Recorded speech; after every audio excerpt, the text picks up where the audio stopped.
Paul Twitchell presents The Wisdom Notes, Volume 4, Number 8, page 88, August 1971.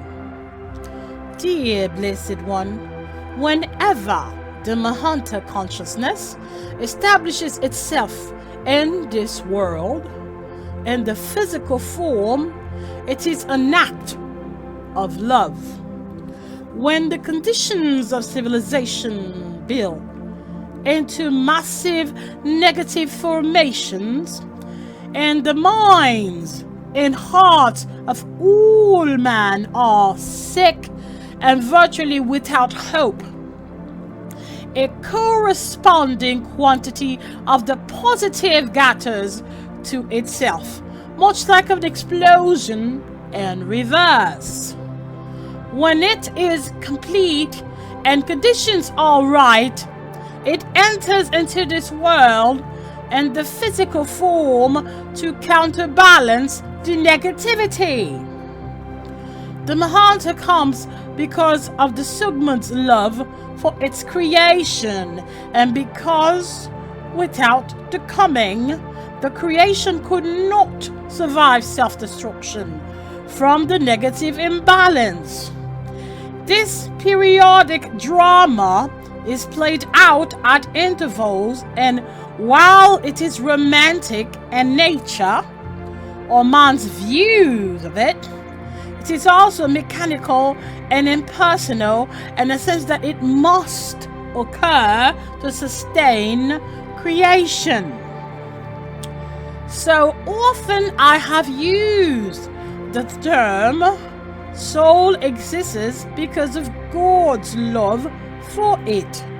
This applies to the entire creation we know of as the lower worlds.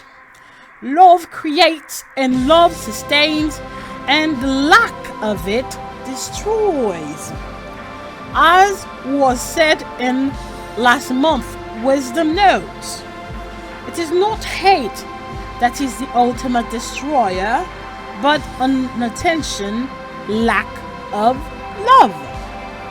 When the Mahanta walks among men in the physical form, he walks with love and goodwill, knowing that the love that issues forth from him is the great healer, the adhesive that binds the wounds and heals the souls of the negative perfidy. He will teach and preach the positive, not with the idea of obliterating the negative, as some believe, but to restore balance in the world, thus sustaining it until its given time. Each initiate of act needs to have a clear understanding of this in the whole, to view it in its entirety in order to understand his own particular function and responsibility. The first point he must rivet his attention to is the one fact that the present experience he is now engaged in as the knower and active participant has only occurred 970 times previously in the entire history of this planet. Most have had this opportunity before and for one reason or another failed to perceive all that was required of them as true disciples and fell away, necessitating many more reincarnations before the opportunity presents itself again. Many present initiates have recall of a time in the ancient past when they sat at the feet of the living Eggmaster of the day and then made the error which led to centuries more of darkness and suffering before they again made their way to the Eggmaster. As initiate, you will find the path more difficult than your fellow chillers who have not yet made this commitment. You are capable of more. More is expected of you. Often the mistake of the neophyte are gently overlooked. If you make the same one in the stage of awareness, you have achieved it can be extremely costly. The neophyte asks endless questions, often functions in areas of extreme and goes into mental and emotional imbalances easily.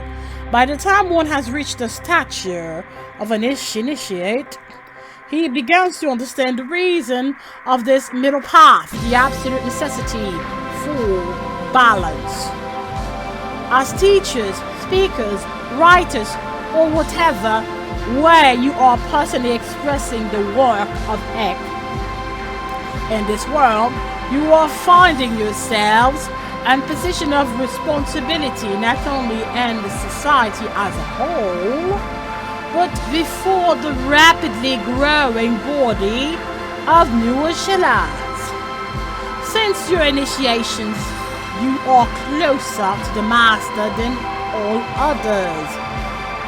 On the other hand, in the inner, you are constantly being deluged by my love and protection. That is why you grow and flourish. Love sustains. For the works of Ek to survive and grow in this world, it takes not only the love of the master, but of each follower. It is your duty and sacred obligation, once you have achieved the position to receive this love, to use it, distribute it to all other chillers, to all in your orbit of influence, and to radiate it out into the world and the universes beyond. I am aware that some find the outward appearance of Ek has changed so much from the beginning that they are not able to recognize it and find it difficult to understand some of the ways that others express it. What these people are not realizing is that Ek is for all souls. It is all life and will be expressed in every way.